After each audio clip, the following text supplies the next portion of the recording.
Fala pessoal, beleza? Como é que vocês estão? Iniciando mais acompanhamento mensal, eu vou falar sobre o HSML, fundo de shopping da HSI, mais um mês aí acompanhando este fundo. E antes de começar o relatório gerencial, aquele pedido que eu tenho feito todos os vídeos e vou fazer até o final de maio.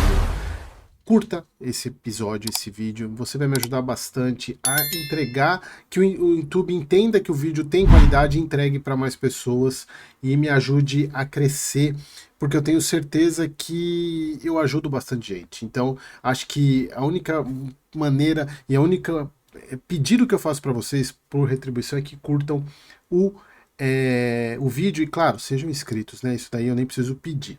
Beleza, pessoal? Então bora para o relatório gerencial do HSML de abril.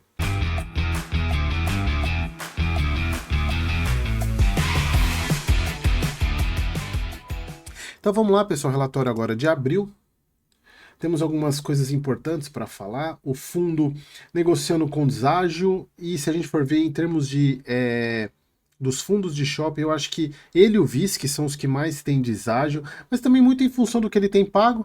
Ele reduziu drasticamente os dividendos e claro que o mercado precifica pelo dividendo. Inevitavelmente, o preço está condizente com o dividendo que o fundo paga. Sim, que ele voltar a pagar mais, quem sabe a cotação acompanhe. Mas é claro que a gente tem alguns pontos importantes aqui sobre a questão da alavancagem do fundo, né? Então o mercado acaba precificando isso esse risco no preço. Mas vamos lá. Aqui, pessoal, a parte de comentário do gestor, a gente já falou bastante aí, mas aqui só um ponto. A atividade econômica global segue impactada pelas incertezas relacionadas à política comercial dos Estados Unidos. Inclusive, essa semana aí que eu estou gravando agora, dia 13, essa semana aí, fora a CPMI das bets da Virgínia, hoje que foi um show de horrores, a gente teve a questão da guerra econômica que deu uma trégua, né? A China e Estados Unidos deram uma trégua aí na guerra, fez com que a bolsa, inclusive americana, subisse pra caramba. Alguns ativos brasileiros também subiram bastante. Que a projeção da HSI para esse ano, Selic a 15%, ou seja, teria que subir mais 0,25% aí para bater. PCA 5,9, já abaixo de 6. Isso aqui já é um indicativo de que a gente está chegando no pico de taxa de juros. Por isso que até as próprias taxas do Tesouro já começaram a reduzir. A gente já está vendo IPCA longo abaixo de 7%.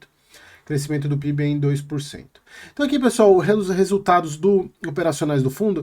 Importante destacar, assim como vocês têm visto em quase todos os vídeos de análise de shopping, gente, acho que desse mês eu já fiz do XPML e do VISC, que o março é um mês muito complicado, porque ainda mais esse mês de março que teve carnaval e não teve Páscoa, e aí comparar com o ano passado é injusto, porque o ano passado não teve carnaval e teve Páscoa, então a tendência era para ter até redução dos indicadores, mas a gente está vendo que os indicadores dos shoppings melhoraram, mesmo que pouco, mas melhoraram. O NOI cresceu 1%.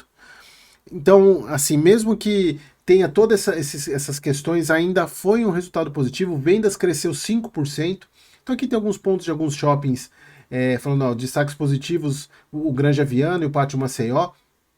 E aqui um ponto que me chamou a atenção, porque negativo o metrô Tucuruvi, que estava vindo mês após mês com resultados positivos, mas aqui são referentes a não recorrente, né? Mas é importante destacar porque o metrô Tucuruvi, que era o calcanhar de Aquiles do fundo em termos de resultado, melhorou muito, mas esse mês aí, mas aqui está mais em função de não recorrente. Aqui falando sobre vendas, né, que foi o Via Verde Shopping, crescimento de 39%, e aí a gente está falando de um shopping que não tinha, e um shopping que não teve Páscoa, né, isso é importante. Aí falando aqui das questões, o Carnaval, evento que tende a reduzir o movimento do varejo, que ocorreu em março, e a Páscoa, que também ocorreu em abril e não em março, então a gente vai ver os resultados positivos aí no próximo mês. Aqui as vendas, né, que o fundo vai receber, eles incluíram essa tabela aqui, e aqui sempre lembrando de toda a história que eu contei já para vocês sobre as vendas do Pátio Maceió e do Uberaba por BTHF, por KNHF, com aquela opção que o fundo, ou ele tem a opção de recomprar, ou os fundos que compraram a opção de vender. Ou seja, e os dois fundos consideram a venda porque eles já calcularam TIR, e a TIR só dá para ser calculada se você tiver a venda do ativo. Então o fundo vai precisar recomprar, que é um ponto de extrema preocupação, porque o fundo vai precisar desembolsar esse dinheiro e aqui ele já está distribuindo isso aqui como ganho de capital e como taxa de performance, ele distribui, então o fundo vai precisar de dinheiro lá na frente para poder recomprar. Claro que a gente tem que pensar que o NY do fundo tem que subir, e ele começou o ano muito bem. Ele tem que ser mais do que 8 a 10% de aumento no ano para poder justificar isso, mas a gente tem que esperar isso para ver. O fundo aí guidance de 65, pagamento de 65, guidance de 65 a 82. E aqui é um ponto que ocorreu e que na minha visão foi positivo para o fundo, foi a não concretização da compra dos 25% do Shopping Paralela. Que foi esse fato relevante, pessoal, que inclusive eu fiz um vídeo sobre essa compra. Eu vou deixar o link na descrição desse vídeo que eu analisei essa compra para quem não assistiu. E pessoal, eu falei na época que a compra era muito boa na parte imobiliária. Era uma baita porque fazia todo sentido o fundo comprar, porque ele já é dono do Paralela em 50%, ele ia aumentar a participação dele para 75%.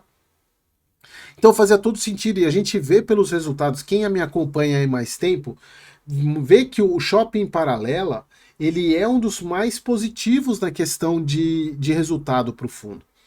Só que a compra, pessoal, era uma compra alavancada. Era uma compra alavancada, principalmente por essa parte aqui dos 63 milhões, que o fundo ia assumir o CRI que já existia. Embora fosse um CRI com praticamente 12% ao ano mais TR, o momento, e isso eu falei bem no vídeo, a parte imobiliária, espetacular, eu acho que fazia todo sentido, inclusive o próprio cap rate de aquisição, claro, considerando a parte alavancada, era de 9,2%. Então, assim, era uma boa compra em termos de imobiliária, porque fazia toda a parte de estratégia do fundo, ok. Só que eu comentei isso porque, primeiro, o fundo extremamente alavancado aumentaria ainda mais a alavancagem e reduziria as disponibilidades que ele tem. Porque ele teria que pagar esses 119 milhões aqui, embora fossem os pagamentos parcelados aí, sendo os grandes aí um ano depois e um ano e meio depois. E aí a gente olhando aqui, o fundo tem caixa para pagar, ele tem aí liquidez 157 milhões, mas ele tem as pancadas anuais aí de amortização dos CRIs, da alavancagem do fundo. E aí o que eu falei no vídeo? Eu falei, a compra imobiliária é muito boa, mas eu não entendi o momento da compra. Para mim não fazia sentido o momento da compra. É claro que a gente tem sempre que levar em conta que são nos piores momentos que são as melhores compras. Mas por um fundo alavancado do jeito que era, eu não vi o risco, até porque a alavancagem do HSML, como vocês sabem, ela é maior do que é mostrada. Porque tem essa alavancagem que é uma alavancagem escondida, que é o empréstimo que ele fez na venda do Uberaba e do Maceió. Que é uma venda transvestida, sei lá, é isso aí, de empréstimo, porque ele vai precisar recomprar essas posições. Então ele simplesmente fez uma captação de dinheiro que vai ter que pagar depois na hora que ele recomprar a participação. Só que ele vai recomprar, e aí quem sabe com esses shoppings melhorando também, isso justifica até essa operação, seja uma operação boa. Só que o ponto é o seguinte, só que aí tem a questão que ele distribui taxa de performance, então dinheiro que vai ter que ser usado para recompra, que ele já distribuiu. Então, eu vi essa situação como um ponto positivo, que falando aqui, ó, que não foi superado algumas condicionantes, então o compromisso de compra e venda foi rescindido. Então o fundo não vai comprar esta participação, o que para mim, em termos gerais, eu achei boa. Eu achei boa isso ter acontecido. Tá? Não pela parte imobiliária, porque eu achava a participação muito boa, mas pelo fato do momento, da situação do fundo. Eu acho que não fazia sentido aumentar a alavancagem, reduzir disponibilidade, e ainda bem que não deu certo, né? Então a gente pensa a males que vem para o bem. Então aqui a gente vê o fundo gerou 49 centavos, e aqui a gente, claro, atribui ao desempenho de março, mas aqui é só para vocês verem que, pensando isso, não vale para o HSLG, mas para o HSML talvez valha essa redução que eles fizeram no rendimento, porque sabem que o fundo tem, inclusive, isso aqui, pessoal, se a gente for ver, o mês passado aumentou, de um mês passado para cá, a despesa financeira aumentou em quase 300 mil. Então o fundo, ele ter baixado para 65 centavos fica mais próximo do que eles imaginam como recorrente do fundo. Lembrando que não podemos usar um mês só como recorrente, exatamente por causa da questão de você ter meses diferentes, de receitas diferentes. Mas faz um pouco mais de sentido, embora o fundo tenha uma boa reserva. Mas só para vocês verem, só esse mês consumiu 16 centavos da reserva. Então,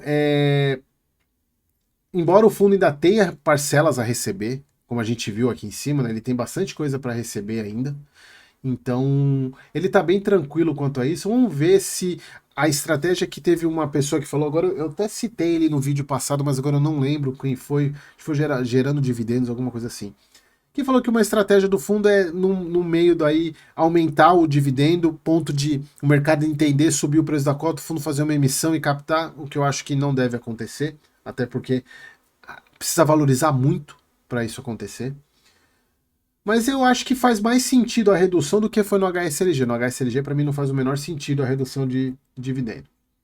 Então o guidance dele de 65 a 82, uma baita diferença, né? Quase 17 centavos aí de diferença entre a borda inferior e a borda superior. Bom, e é isso, pessoal. E isso aqui, né, o que faz com que a alavancagem praticamente é esses dois aqui que fazem com que a alavancagem suba bastante. Claro que tem o IPCA aqui, mas aí o IPCA anual. A gente está falando aqui do CDI, que está 14,75. Então só essa dívida aqui está quase 18, 17%, é muita coisa, né? 17% ao ano. Isso aumenta muito a despesa financeira. Em termos de amortização, o fundo está bem tranquilo. Agora que ele não vai precisar tirar caixa para fazer esse pagamento, ele está bem tranquilo aí para amortizar. Podia até fazer antecipação de juros, como eles já fizeram, até para reduzir a despesa financeira. Bom, mas é isso, pessoal. Eu acho que temos que continuar acompanhando o fundo. Ele, por sorte, na minha visão, não deu certo. Aí o fundo não vai precisar dispor de caixa e vamos ver como é que vai ser aí o futuro do HSML. O fato é, e isso eu sempre gosto de frisar, gestão imobiliária da HSI é impecável. O problema é a gestão financeira, que eles deixam muito a desejar, na minha visão, claro. Beleza, pessoal? Espero que vocês tenham gostado e até o próximo vídeo.